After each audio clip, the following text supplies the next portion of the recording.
Growing up not having much, me and my sister ended up going two completely different ways. So I kind of went more of the way of just really wanting timeless, classic, high quality pieces, having less in my wardrobe. And my sister kind of went the other way of just feeling like she wanted more because we didn't have much. So she felt like having more and buying more, but lesser quality pieces would actually help her get dressed. While I've now curated a closet that I love and never feel stressed about getting dressed because I feel great in my clothes, my sister struggles every single time she has somewhere to go. She doesn't have an outfit for it. She doesn't have the right shoe for it. She's missing a bag. And I feel like she's always looking for pieces. She's always looking for items last minute because she doesn't have it in her closet. So the fashion mistakes I'm sharing in today's video, you may be making, and it may be the reason why you're having a hard time getting dressed and feeling great in what you're wearing.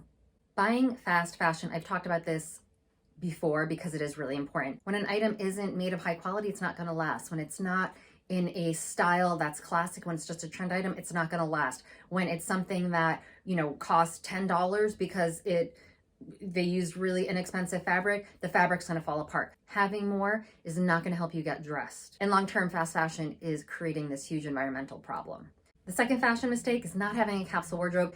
Now, you don't have to just have a capsule wardrobe, but your closet does not need to be just basics. As you can see, my closet is not just basics. I have prints, I have color. Having a capsule wardrobe, having those foundational pieces, those elevated basics, are so important because it's a foundation. Without a foundation, you're not going to be able to build your outfits. You can't just wear a statement top, a statement bottom, a statement shoe, a statement bag. Like, that's all just going to clash, and it's not going to actually be cohesive for a look and a style that you're going for. But having a capsule wardrobe, having a foundation, and then you build on that foundation with statement pieces, with other items, that is what's going to help you get dressed easier and feel great in your clothes. If you don't know what your personal style is, that is a huge mistake. When you're going out shopping, you don't know what you're buying. You're just buying things because, this was on sale or you like this color, but you're not really paying attention to, does it feel like you? Does it feel like a style you want to evolve into?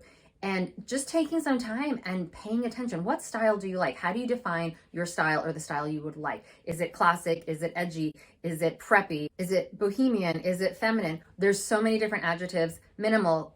Think about what, 2 or 3 words describe your style, what you're drawn to, or a style that you want to develop into. Knowing your personal style will help you make better shopping choices, and it will also help you just know how to put looks together better because you have an idea of what you're going for. The next mistake is wearing an outfit that's just not flattering for your body type. So certain body types are going to look better in certain things, and that's just reality. Not everyone is going to look great in a crop top and high-waisted jeans. Knowing your body type and what silhouettes work for your body type and kind of following those silhouettes, that is going to help you make less mistakes, and that's going to help you feel more confident in your clothes. So avoiding things that just aren't flattering. It doesn't matter if it's a trend. It doesn't matter if you saw it on somebody else whose style you admire.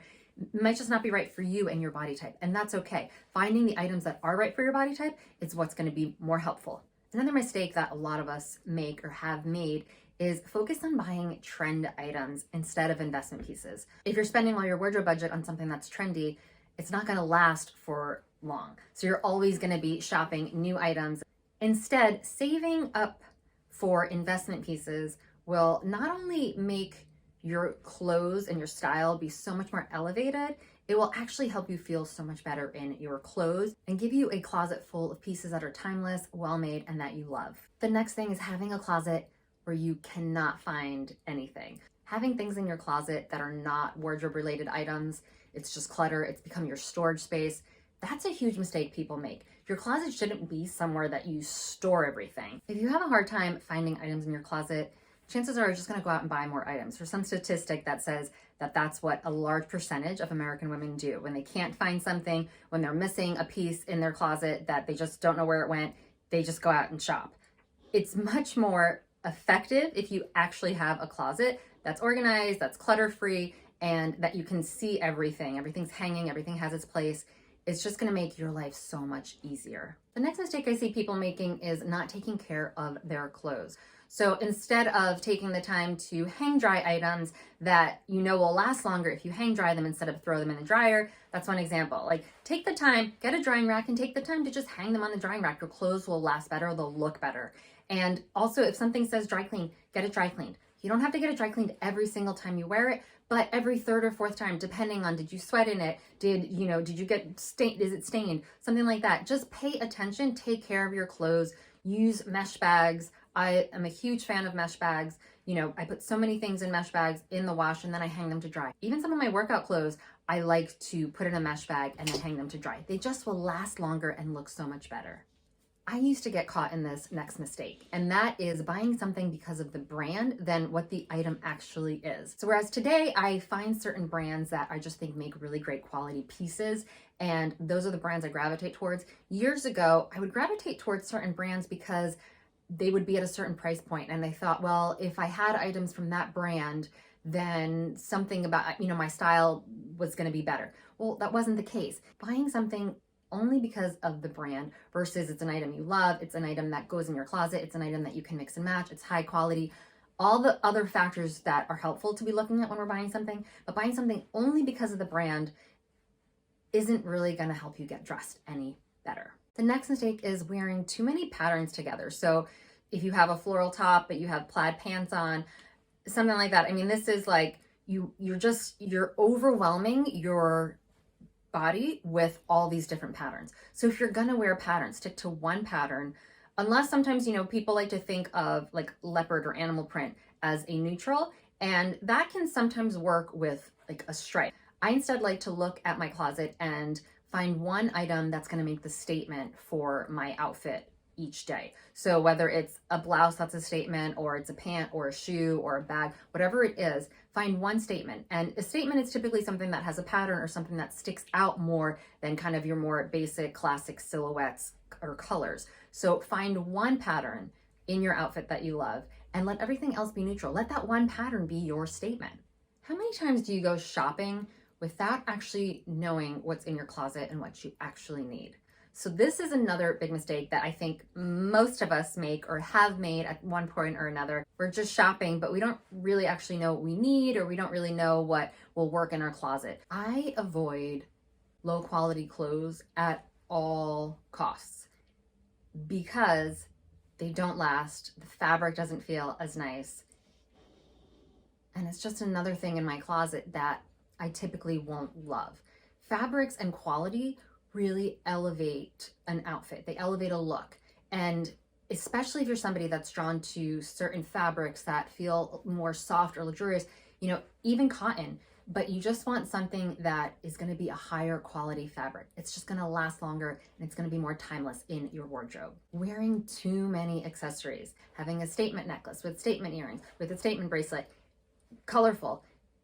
It's, again, just like the pattern example before, it can overwhelm your look. It's like people's eyes don't know where to look. If there's so much going on, it's like you get lost in that. So if you want to accessorize, I think it's great to accessorize. Either look, once again, use one piece that's a statement. Maybe it's a bold earring or a bold necklace, and the rest of your jewelry and accessories are kind of more muted or toned down or minimal. So I touched on this before when I was telling you about how my sister, she ends up getting more for less money, but then never has anything to wear. So another mistake a lot of us make is we think more is more. Quantity does not equal quality. Quantity does not equal getting dressed easier. Quantity does not equal loving your clothes, feeling confident in your clothes. I've seen many women go through this where they think they just need more. They're just missing things, so they just keep buying things, but they don't actually know what they're missing. They don't actually know what they have. They're just buying lower quality pieces, and they still have a hard time getting dressed every day and feeling great. This is not going to help you. Having more just means you have more. Get the needed alterations you need. This is so important to making your clothes look and feel good.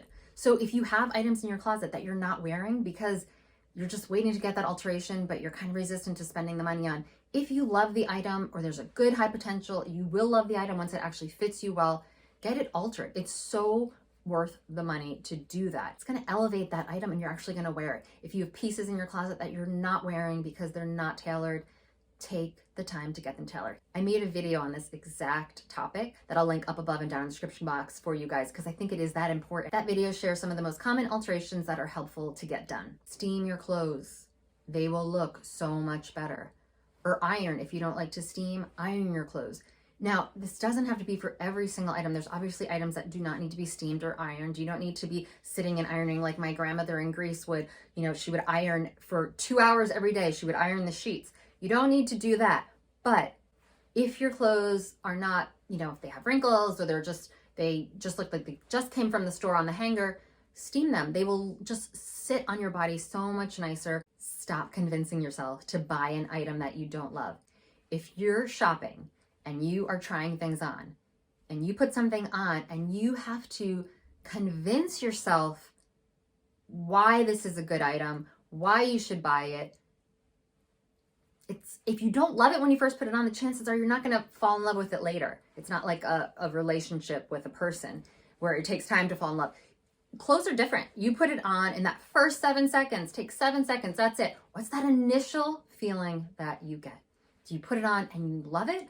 Or are you putting it on and because you need it, because you need something to wear, because you don't have that foundation in your closet, are you trying to convince yourself that you like the item enough to buy it? I've talked about this before. I used to make this mistake. I would not spend money on basics. I just refused to spend money on basics. They were boring. I did not think they were going to help me get dressed. I thought they would just make me look boring. And it was years before I realized having your elevated clothing staples in your closet will completely change your wardrobe. So if you don't have these items, that should go on your shopping list. And those are the first things you should buy. They will help you get dressed. It will not be boring, I promise. I work with the client. She was actually a teenager. And I worked with her not too long ago. And she had such a hard time getting dressed. And the parents thought that I could take her shopping and she would find what she liked. And then, we would be all done. That's not what happened. In her closet, she had maybe 10 items, and it was items that were not practical, were not basics, were more trendy, and that she didn't even really like. So when I was shopping with her, I really wanted to focus on first building that foundation, getting her those clothing staples, the things that are going to help her get dressed for school and things that are going to help her get ready, easy. Getting, some great jeans, getting some basic t-shirts, some lightweight layers, some, sneakers, some cool shoes or boots. And then once having that foundation, then building on that. Well, when we went shopping, she had such a hard time just buying basics. She did not want to buy basics. But she couldn't connect that what was going to be helpful for her was having that foundation and then building on top of that. Do you know how to French tuck your shirts? French tuck, half tuck, some people call it. I call it both. I made a video on this. It's an older video. Just look at the information, not the quality. I'll link it up above and down below in the description box as well. But doing a French tuck will completely change the silhouette of a look. If this video is helpful, watch this next video where I'm sharing 10 things that every stylish person knows. No shopping required. So thanks for watching. Thanks for being here and taking the time. I hope you learned something. And if you did and you want more videos, make sure to click on that subscribe button for new videos every Thursday. Have a great week, and I'll see you all soon.